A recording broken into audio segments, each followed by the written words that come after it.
Hey everyone, it's the Diplomat, and this is part 38 of the Chris Watts Discovery read-through, starting here on page 933. In this part, we are going to go through the official Frederick Police Department Warrantless Arrest Affidavit. We will go through a pretty long evidence list. I think it is most of the evidence, not sure that it is everything. And then lastly, we're going to go through several reports by the Longmont Police Department regarding their surveillance of Chris on Tuesday, August 14th. Some of that will be a little repetitive, but it is each officer's report, and we may find a few different things within each one. On page 933, we have from Frederick Police Department. This is an updated BOLO alert, and it just concludes the finding of Shanann, Bella, and Celeste, so I will read that. On August 16th, 2018, during the late afternoon hours, evidence technicians from both the CBI and the FPD located two bodies whom police have strong reason to believe are Bella and Celeste Watts, the daughters of Shanann Watts. While we will not disclose the location as to where the bodies were located, police can say that they were found in close proximity to the other body, whom officers strongly believe is Shanann's. The FPD and CBI will not answer any questions and ask that all media inquiries be referred to the Weld County District Attorney's Office. And then down from there is another missing persons BOLO alert, just the original, with a picture of Shanann and Bella and Celeste, and the picture of Shanann by herself, close up, all smiling, and they are missed. Next page is mainly blank, and then we get into document that says Warrantless Arrest Affadavit. Name is Chris Watts. Date of birth, May 16th, 1985. Agency, FPD. Lists the case number. Lists all the different statutes. 18-3-102 1A. Murder in the first degree, F1 felony. Two more murder in the first degrees as F1 felonies. And then 3 tampering with deceased human body. That statute is 18-8-610.5. All 3 tampering with deceased human bodies are listed as F3 felonies. Has Scott Coonrod's name here. It says, being duly sworn upon oath, says that there is probable cause for the warrantless arrest of the above-named defendant for the charges stated above, and that the following facts are true and correct to the best of his or her knowledge, information, and belief, and support the arrest of this defendant. So this is, like it says, warrantless arrest affidavit, so their story as to why they should be able to arrest him, I imagine, without having a warrant. Okay, so it says the suspect was arrested at 11:02 p.m. on Wednesday, August 15th. Narrative.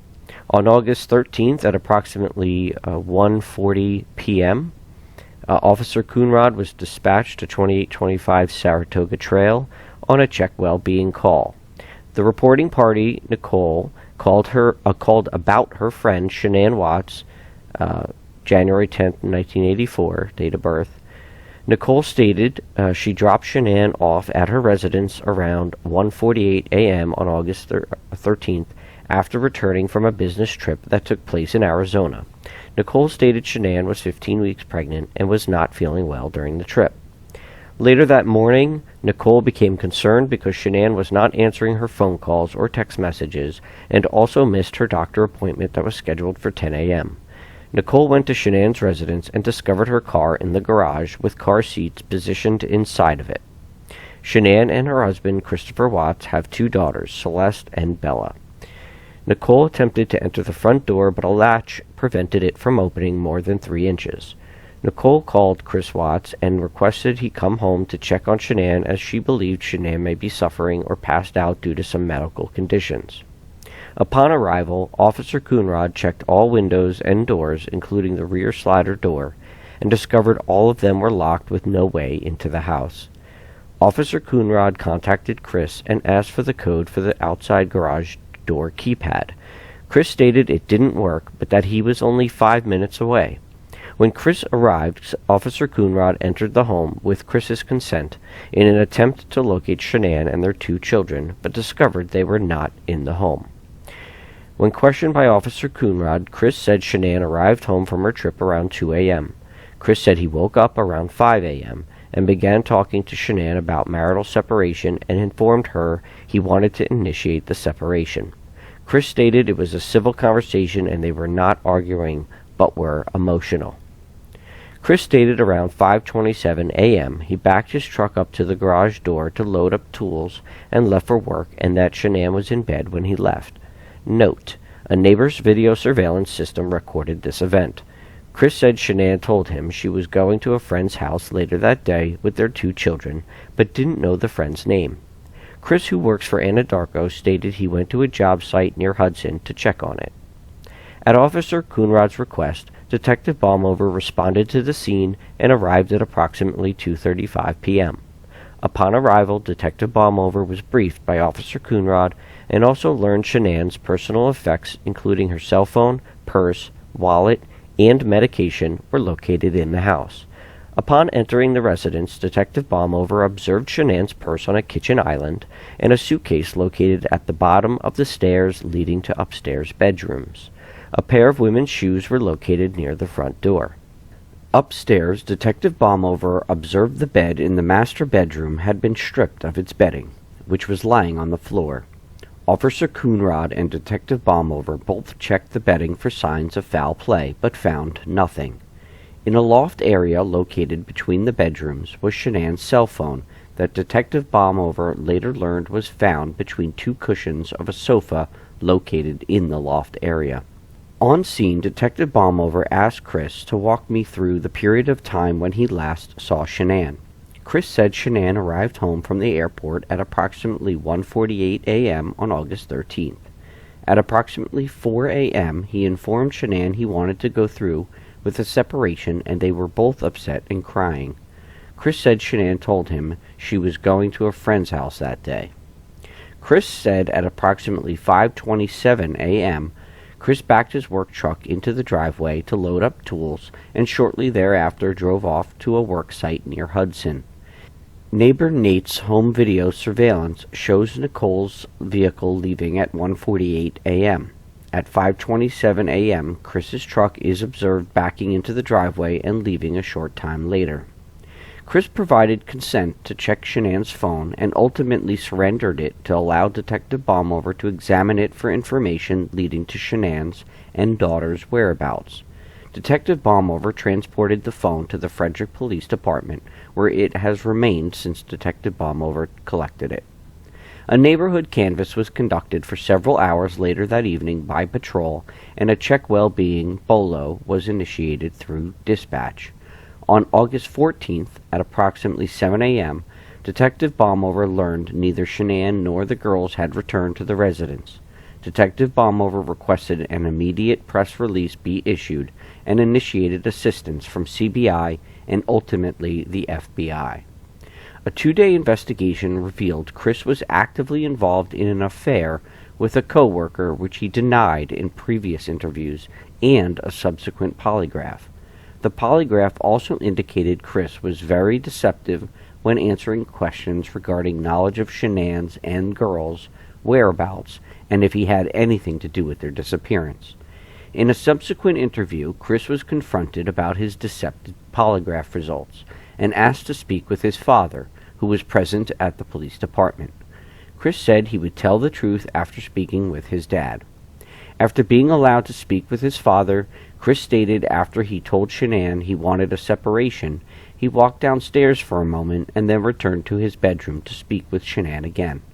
While in the bedroom via baby monitor located on Shanann's nightstand, he observed Bella sprawled out on her bed and Blue and Shanann actively strangling Celeste. Chris said he went into a rage and ultimately strangled Shanann to death. Chris said he loaded all 3 bodies onto the back seat of his work truck and took them to an oil work site identified as Survey 319 with GPS coordinates 40.2, -104.3. Chris said he buried Shanann near 2 oil tanks and dumped the girls inside the oil tanks. Chris was presented an aerial photograph of the tank battery area and identified 3 separate locations in which he placed the bodies. Prior to Chris's confession, investigators arrived at Survey 319 with consent to initiate a drone search of the area. At approximately 4:15 p.m., investigators spotted a bed sheet in the field near the tank battery. The sheet matched the pattern of several pillowcases and a top sheet recovered from a kitchen trash can from the Watts' residence earlier that day. That search was conducted with prior consent provided by Chris. The drone search also revealed fresh movement of dirt consistent with a clandestine grave near the oil tanks.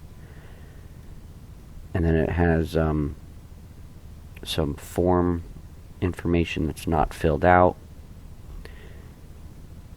And that is the end of that affidavit for arrest.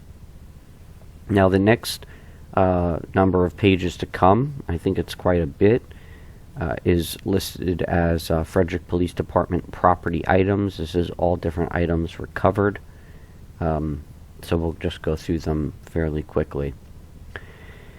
Okay, so property other is the pillowcase with residue, and it lists all these as recovered date August 15th.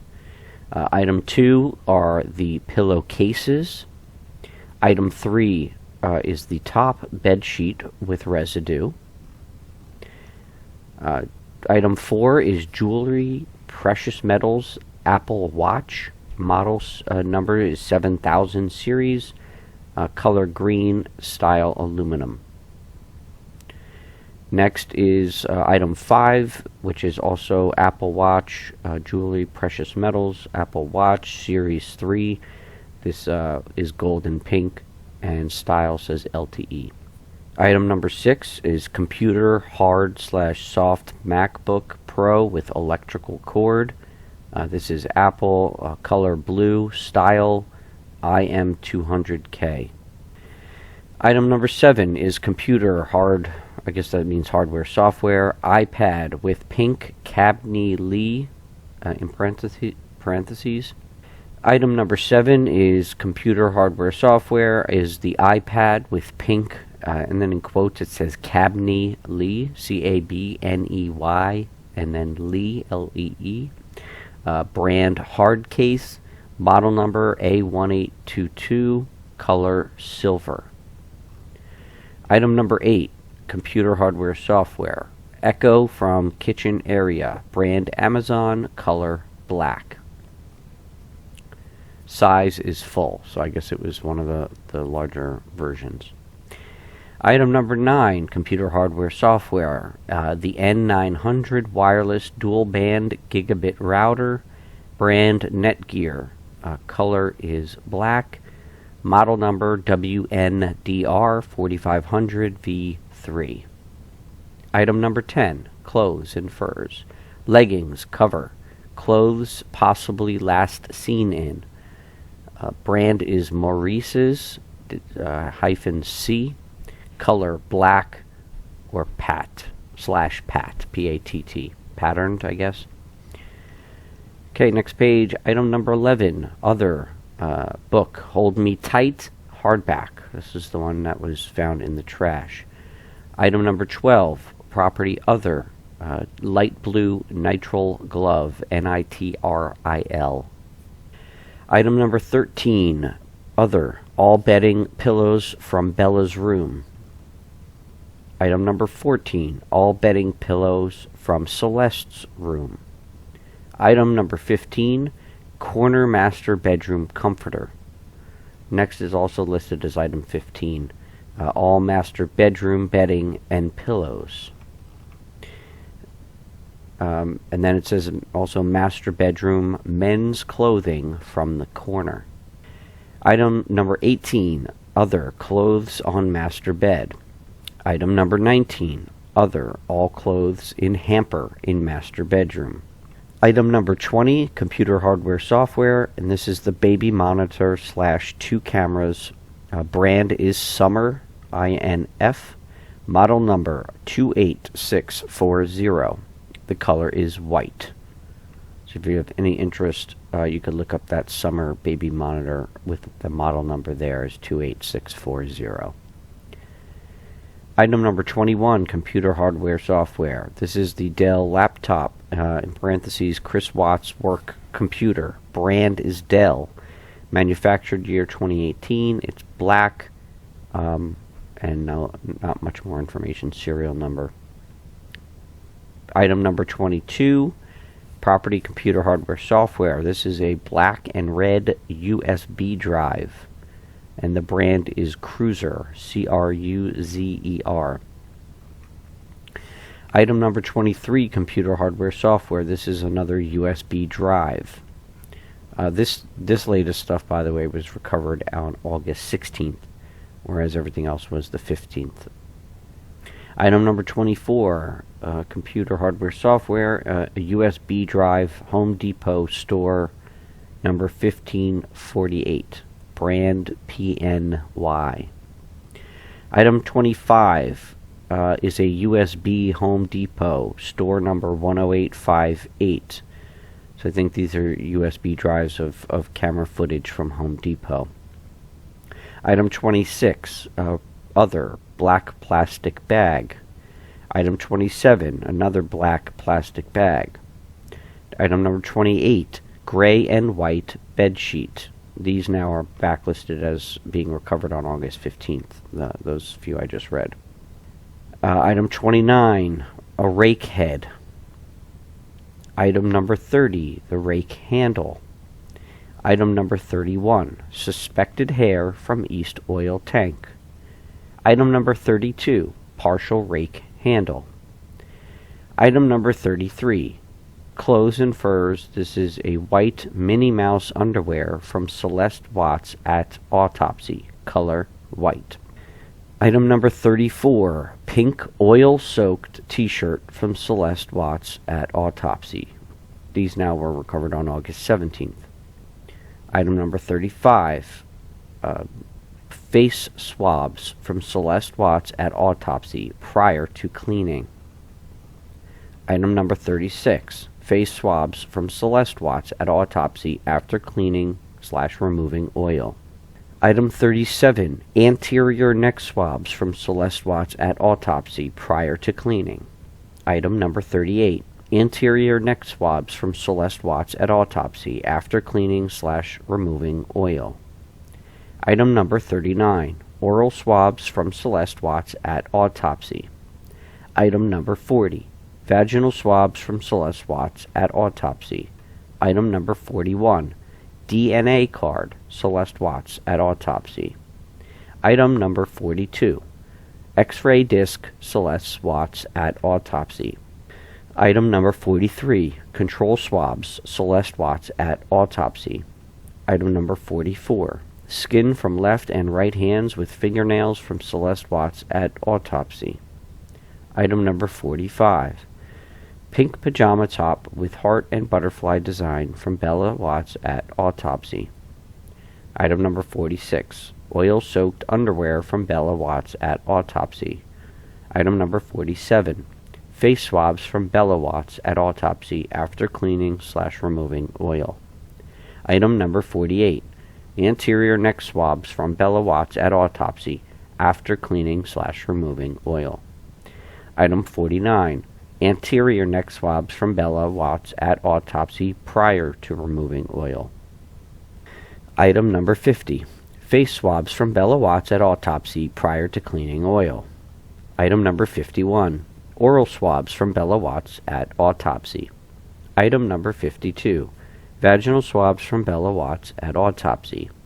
Item number 53, left palmar swab from Bella Watts at autopsy. Item number 54, right palmar swab from Bella Watts at autopsy. Item 55, left hand fingernail clippings from Bella Watts at autopsy. Item number 56, right hand fingernail clippings from Bella Watts at autopsy. Item 57, control swab from Bella Watts at autopsy. 58, DNA card from Bella Watts at autopsy.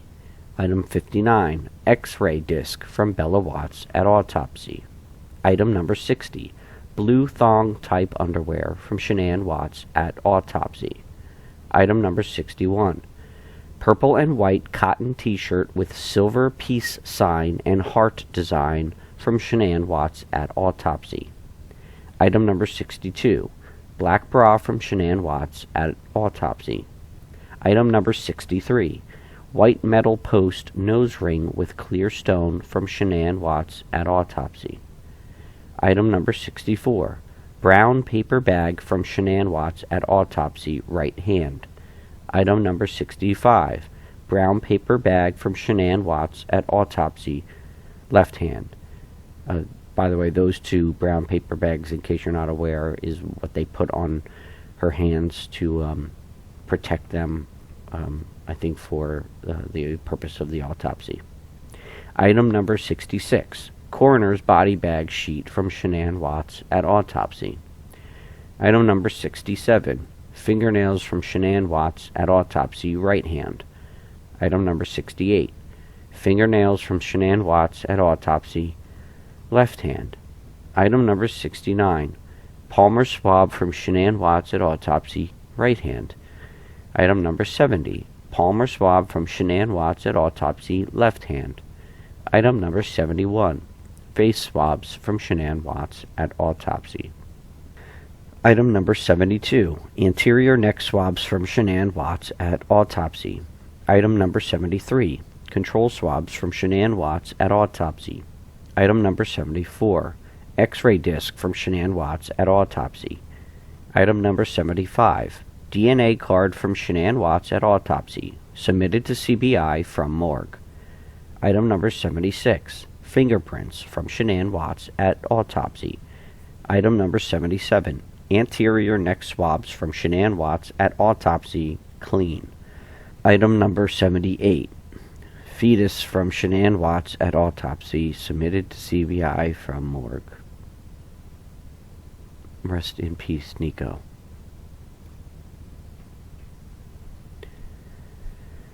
Item number 79, cardboard liner from bottom of drying cabinet containing coroner sheet. Item number 80, dirt particles from coroner body sheet.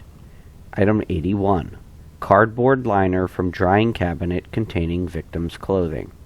Item number 82, spade/round type shovel from work pickup. Brand is Ace Hardware. Item number 83, square point shovels. Item number 84, red-handled sickle from work truck. Item number 85, red gas can from work truck. Item number 86, work boots from work truck, black. Item number 87, DNA swabs, steering wheel of work truck. That's on August 21st, that one. Item number 88, driver side seat cover from work truck. Item 89, passenger side seat cover from work truck. Item 90, roll of plastic trash bags from passenger side truck floor, black. Item 91, cigarette lighter from truck. Item number 92, trace lift center console. Item number 93, trace lift back seat driver side truck. Item number 94, trace lift back seat passenger side from the truck as well. Item number 95, work boots from car. Item number 96, shirt from car. Item number 97, miscellaneous paperwork from car. That's all from Shanann's car. Item number 98, Chris Watts' work cell phone, brand iPhone, model ME341LL/A, color black, style is a 5S. Item number 99, Chris Watts' personal cell phone, iPhone, model number MN522LL/A, color black. Item 100, Shanann's cell phone, iPhone model number MN56LL/A. Color is rose gold. Item number 101, Chris Watts' wallet with contents, color brown, style bifold. Item 102, flash drive with video footage from 6432 Saratoga Trail. Item number 103, McDonald's video footage / flash drive. Item 104, Apple iPhone 6 from the mistress. Model number iPhone 6, color black. Recover date September 4th. Item number 105, typed notes from the mistress, 7 pages. Item 106, CD1, Firestone drone video of well site. Recover date is September 13th. Item 107, CD2 Firestone drone photos of well site, also on September 13th. Item 108, CD3 OFC Coonrod body-worn camera offense report, dated September 13th. Item 109, CD4 Officer James BWC body-worn cam, supplemental 1. This is all listed on September 13th, these items. 110, CD5 Officer James photos, supplemental 1. Item 112, CD7 Officer Dole body-worn cam of security footage, supplemental 3. Item number 113, CD8 Officer Walsh photos from consensual house search, supplemental 4. Item 114, CD9 Officer Goodman impound of Lexus, supplemental 5. Item 115, CD10 Officer James photos of Chris Watts detainment, supplemental 6. Item 116, CD11 Officer Davies flyer distribution, supplemental 8. Item number 117, CD12 Officer Manley neighborhood canvas, supplemental 9. Item number 118, CD13 Officer Coonrod recovery of Shanann Watts, supplemental 10.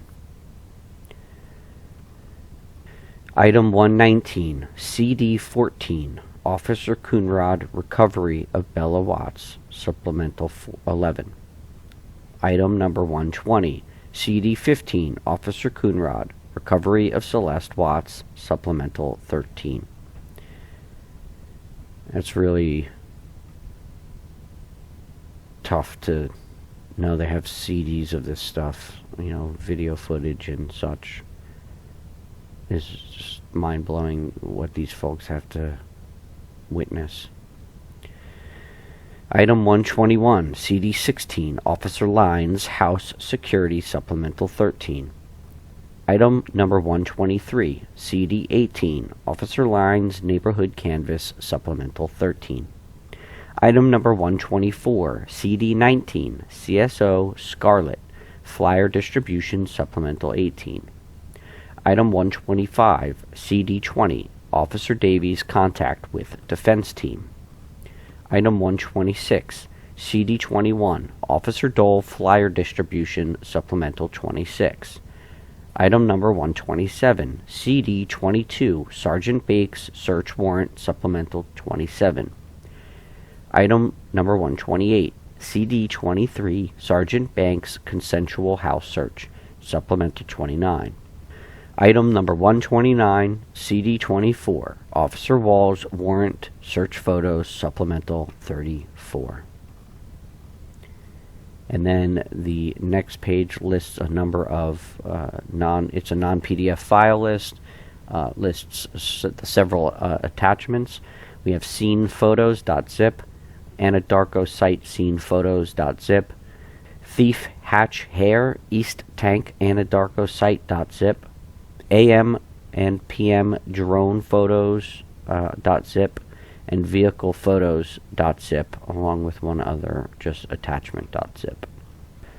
On page 980, we have a report from the Longmont Police, and this the officer listed here is Nate McManus or that's who wrote it up, but you'll see in this particular one, other officers are listed. The date of this report is August 17th at 4:59 p.m.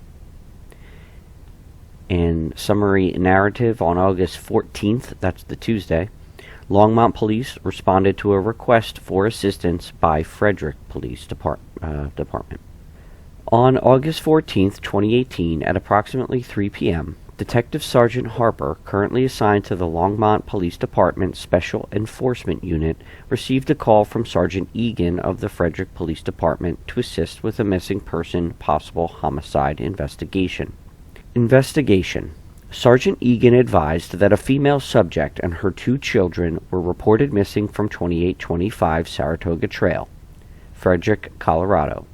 He further advised that the circumstances of the incident were suspicious in nature. He requested the assistance of the LPD SEU for surveillance operations of the male subject identified as the female's husband. SEU was advised that the male subject was last observed at the residence loading items into a white Lexus SUV, and then gives the license plate number. SEU and GCSU, Sergeant Harper, Detective McManus, Detective Pollock, Officer Ownby, and Officer Townsend responded to the area and observed a white Lexus SUV parked in front of the residence while 2 subjects, a male and female, were observed sitting on the steps of the front porch. I believe that was Nick and Amanda. It was later determined that these were associates of the male suspect. Sometime around 6:30 p.m., Officer Ownby observed the male suspect, who had been identified as Christopher Lee Watts, exit the garage of the residence in the white Lexus SUV. He exited the driveway eastbound, out of sight for a few moments. Surveillance units then observed him stopped at a brown Ford pickup that appeared to be a fleet truck for an oil company based on its markings and descriptions. This vehicle was identified as belonging to Watts as a business-owned vehicle for Anadarko Oil Services. It was identified by the state of Colorado registration plate QFT 682. Information relayed by Sergeant Egan regarding the investigation was that Watts had been observed loading items into this vehicle early in the morning of the disappearance, which was described by the neighbors as being unusual behavior. He was at this vehicle for several minutes with the rear hatch of the Lexus open and the doors of the truck also open. He then departed, but immediately returned to the truck for a few more moments. So, wondering what he was doing at that time. If you have any information regarding that, please comment. But I wonder if he was continuing to try to clean things up or whatnot, even with the police surveilling. He departed the neighborhood traveling directly to I-25 southbound. Surveillance units kept him in sight as he continued south to 136th Avenue, where he turned eastbound. He then turned north on Washington Street. He traveled to Highway 7 and turned east. Detective Steele arrived to assist with surveillance around this time. He then flipped a U-turn and traveled west back to I-25 northbound. He got off at Highway 52, traveling east, and ultimately traveling directly to Frederick Police Department, where he had been requested for an interview with detectives. Detective Schultz arrived to assist around this time. After the interview was completed, Sergeant Egan advised that he believed Watts would travel to 12255 Claude Court in North Glen. Watts was observed leaving the police department following a blue sedan which came back to the same registered owners as the couple originally seen driving the other white Lexus SUV. Both vehicles drove directly to 12615 Jersey Circle West in Thornton. Watts was observed entering the garage at this location. The blue sedan was parked in the garage next to the white Lexus SUV observed in front of Watts' residence at the beginning of surveillance operations. Surveillance units were released at this time. No further actions to report by any surveillance. So I'm pretty sure that's Nick and Amanda's house that he went back to after the interview. As you recall from previous readings, they were very heavily involved after that after the 13th with regards to him, him staying there and also encouraging him to go to do the polygraph and the interviews and such. Okay, the next page is also a Longmont Police Department report. Officer listed as Justin Ownby. This is on August 30th is when the report was written, 12:36. Initial information. On August 14th at approximately 3:09 p.m., I, MPO Ownby, a member of the LPD Gang and Crime Suppression Unit, GCSU, I was wearing plain clothes and driving a surveillance platform. I was contacted by Sergeant Pitts, also with GCSU, who informed me that I needed to head to the area of 2825 Saratoga to assist in physical surveillance of suspect Christopher Watts. I was provided a Colorado driver's license photo of Watts as well as a vehicle description. Investigation. Prior to responding to the Frederick address, I was informed that Watts's wife and 2 daughters had been reported missing by a friend. I responded to the area to assist.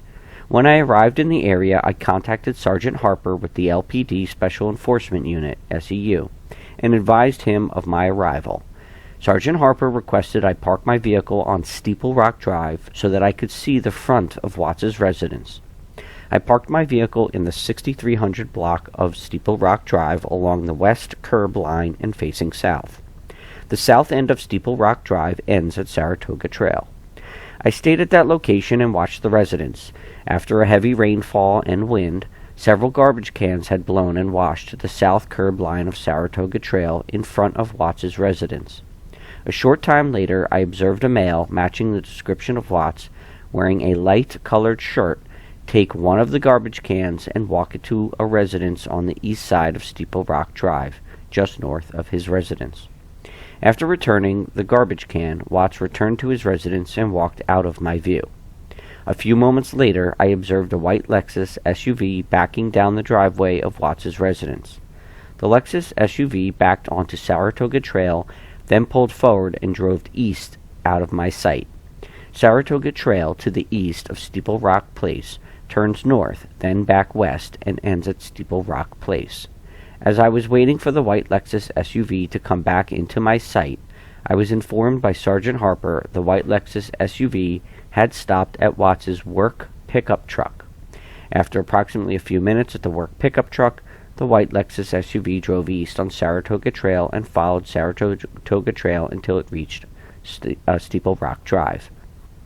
When the white Lexus SUV reached Steeple Rock Drive, it turned north on Steeple Rock Drive. When it reached Windham Hill Parkway, the white Lexus SUV did a U-turn and headed south on Steeple Rock Drive, then west on Saratoga Trail, the same way he drove when he left the residence. After approximately a few minutes later, the white Lexus again drove east on Saratoga Trail and followed it until it reached Steeple Rock Drive. When the white Lexus SUV reached Steeple Rock Drive, it turned north onto Steeple Rock Drive, the east onto Windham Hill Parkway. The white Lexus SUV went out of my sight. I stayed in my position in case the white Lexus SUV turned around to come back to the residence. After a few minutes, I left my position and attempted to catch up to the other surveillance units who were following the white Lexus SUV. Due to heavy traffic, I was unable to catch up to the white Lexus SUV and other surveillance units.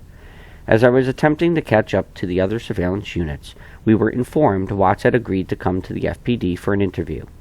I responded back towards the FPD. As I arrived in the area, I observed the white Lexus SUV parked in front of the FPD. A few moments later, I saw Watts exit out of the driver's door and walk into the police department.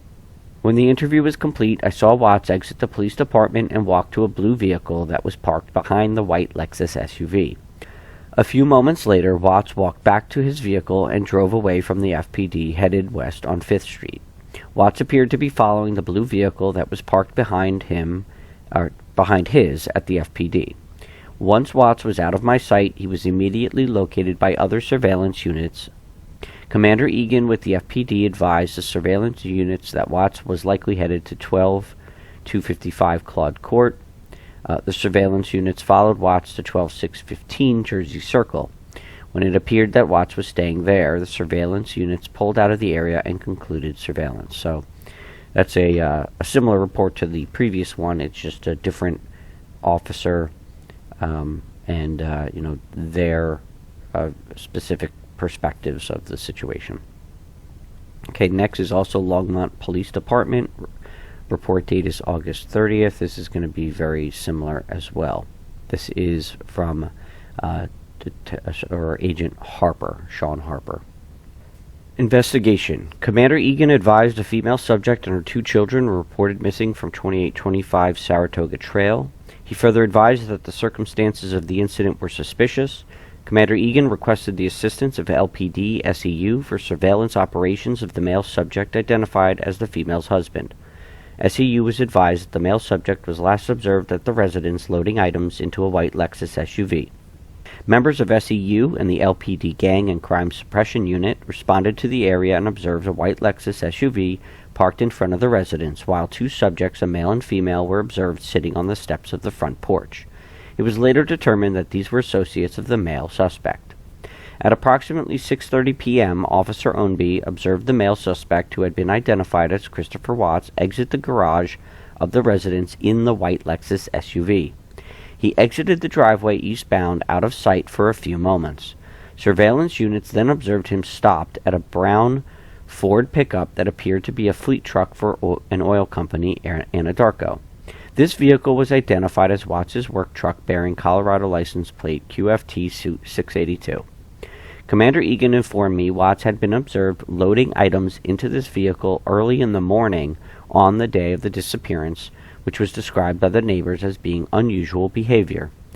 He was at this vehicle for several minutes, with the rear hatch of the Lexus open and the doors of the truck also open. It appeared as though he was moving back and forth between both vehicles. He then departed, but immediately returned to the truck for a few more moments. He left the neighborhood, traveling directly to I-25 southbound. Surveillance units followed him in as he continued south to 136 Ave, where he turned eastbound. Watts then went north on Washington Street, traveled to Highway 7, and turned east. As we followed him, Commander Egan informed me he was going to ask Watts to return to the police department for a follow-up interview. It was approximately at this time Detective Steele arrived to assist with surveillance. Watts made a U-turn and traveled west to I-25 northbound. He exited onto Highway 52 eastbound and ultimately stopped at the FPD. Soon after, Detective Schultz arrived to assist with surveillance. SEU and GCSU remained on surveillance until the interview was completed. Commander Egan advised he believed Watts would travel to 12255 Claude Court in North Glen. We followed as Watts left the police department along with his blue sedan, which was also in the parking lot of Frederick PD. Both vehicles drove directly to 12615 Jersey Circle West, Thornton, Colorado. Watts was observed entering the garage at this location. The blue sedan parked in the garage next to a white Lexus SUV, which had been previously observed in front of Watts' residence at the beginning of surveillance operations. Surveillance units were released at this time. No further actions to report by any surveillance. So I looked up on Google Maps 12255 Claude Court. It's about 8 minutes from Nick and Amanda's. It looks like it's a really nice house, or with a pool there.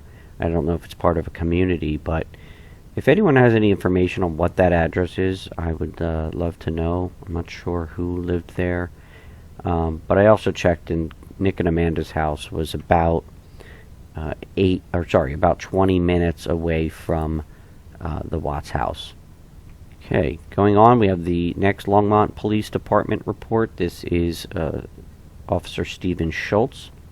Investigation. I, Detective Schultz, was on another assignment at the time of this call. I spoke with Sergeant Harper, who asked for my assistance with surveillance once I had completed the other matter I was on. At approximately 7:30 p.m., Sergeant Harper advised he was located in the area of I-25 and Highway 52, and he requested I respond to this location. I met with Sergeant Harper and Detective McManus and was advised the suspect was at the FPD being interviewed, and once he left we were going to follow him to any location he went. It was believed he was going to travel to Thornton, based on Commander Egan. Watts was observed leaving the police department following a blue sedan. Watts was in a white Lexus SUV, and we were able to see the vehicle pass out location and set up on the overpass for southbound I-25. We followed the vehicles along with other surveillance units on I-25.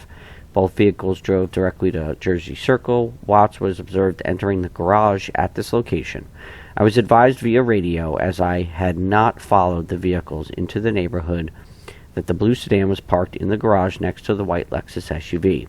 Surveillance remained on scene for a short while and was then terminated. It's pretty interesting that he parked in the garage at Nick and Amanda's after, transferring things back and forth between his truck. So that's really curious. I'm wondering if he did anything with evidence while he was at Nick and Amanda's. Next page, another Longmont Police Department report. This is from Officer Joshua Townsend. Investigation. I learned that Watts' wife and 2 children had been reported missing by a friend the day prior. While I was driving to the location, Sergeant Harper of the LPD Special Enforcement Unit requested that I park my vehicle to the east of the roundabout so that I could follow Watts' vehicle to south if it were to leave and take that route. I parked on Spring Gulch Street near Windham Hill Parkway. I repositioned several times to the north and south of Windham Hill Parkway. I remained in this position for several hours until MPO Ownby advised a male who believed to be Watts had entered the white Lexus SUV and left the residence. The vehicle drove to a truck nearby, which was Watts' work truck. After several minutes, the Lexus drove to the north, then turned around and headed back towards the truck. The vehicle was then seen headed back to the north, where it turned east onto Windham Hill Parkway and turned south onto County Road 7. I was able to locate the vehicle at the intersection of Highway 52. The vehicle turned east onto Highway 52, then turned south onto I-25. The surveillance units maintained a visual of the vehicle as it continued south on I-25, then exited to 136th Ave and drove east. The vehicle drove north on Washington Street to Highway 7, where it turned east. The vehicle then flipped a U-turn and headed back west. The vehicle got back onto I-25 and headed northbound. We then received information that Watts may be headed to the FPD, where he agreed to conduct an interview. The vehicle exited on Highway 52 and drove east to Colorado Boulevard and turned north.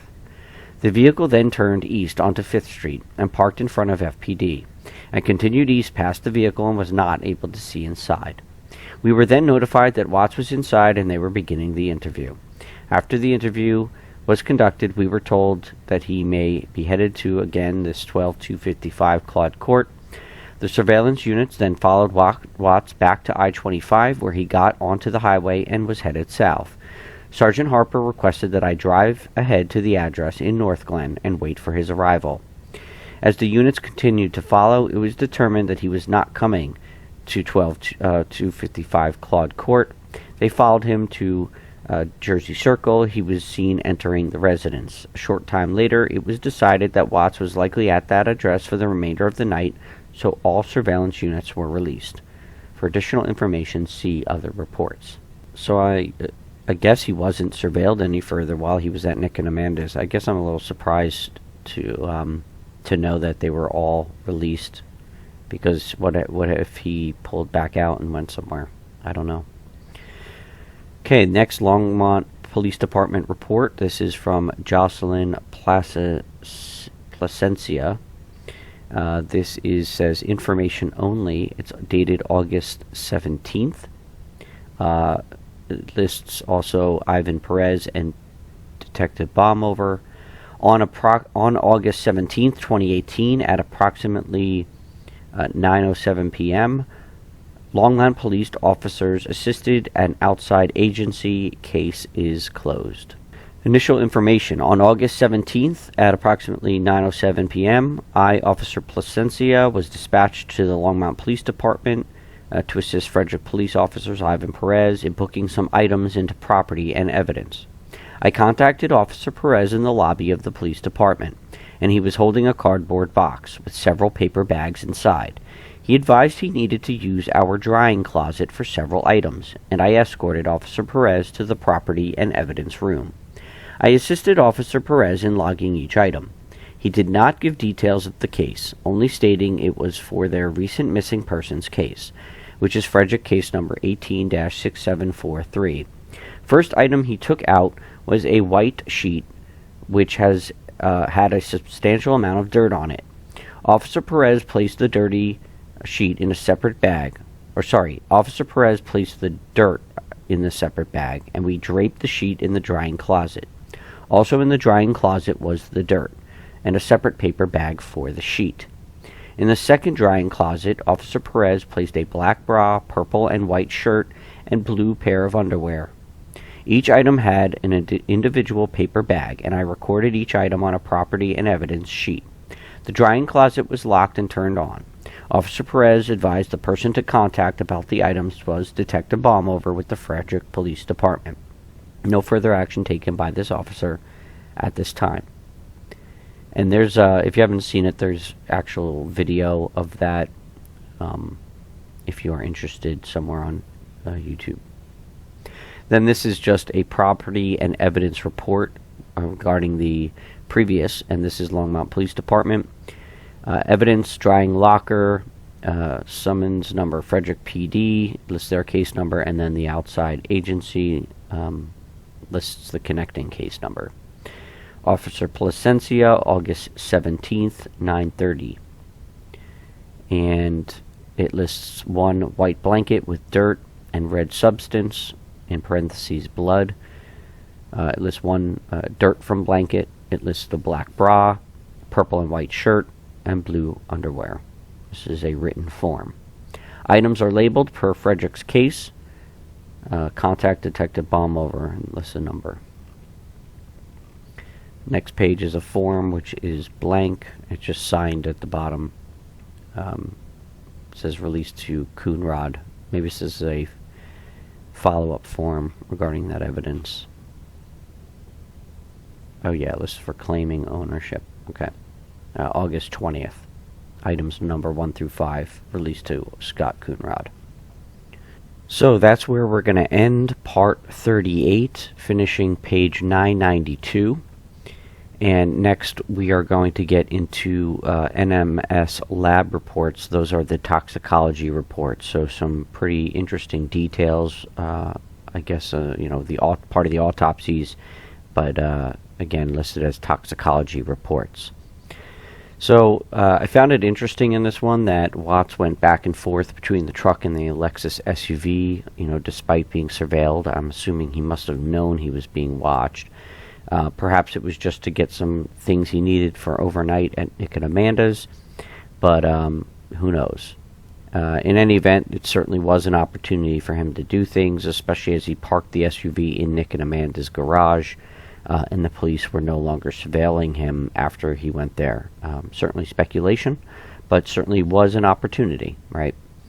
And I know we, again, read multiple reports that seem very similar by the Longmont Police, but sometimes you get a little extra tidbits of information from each one. Not all of them talked about him going back and forth between the vehicles, but it certainly gives us a sense of how many different officers were involved in watching Chris after his family went missing. And it's certainly nice to hear that they were already considering him a suspect and were all on top of him. Also, I still feel really bad for Nick and Amanda, who thought they were doing the right thing, and certainly they were, in terms of encouraging Chris to go to the FPD and talk to them, and they were essential in him continuing to go back to the FPD. So, as I previously mentioned in another video, kudos to Nick and Amanda, though they put themselves and their own child in danger, and that's something I know from their interview that they struggle with. And then lastly, just curiosity around what that Claude Court address is, where the police all thought he was going. Perhaps it was just a wrong address, or maybe a main address of the community. But again, if you have any information, please comment in the comments section. In loving memory of Shanann, Bella, Cece, and Nico, and God, please bless the Rusek family. We think of them all the time. We hope they're doing well, and we know that they look to you for guidance, and that's the most important thing of all, and the most comforting thing of all. This is The Diplomat. Have a great day.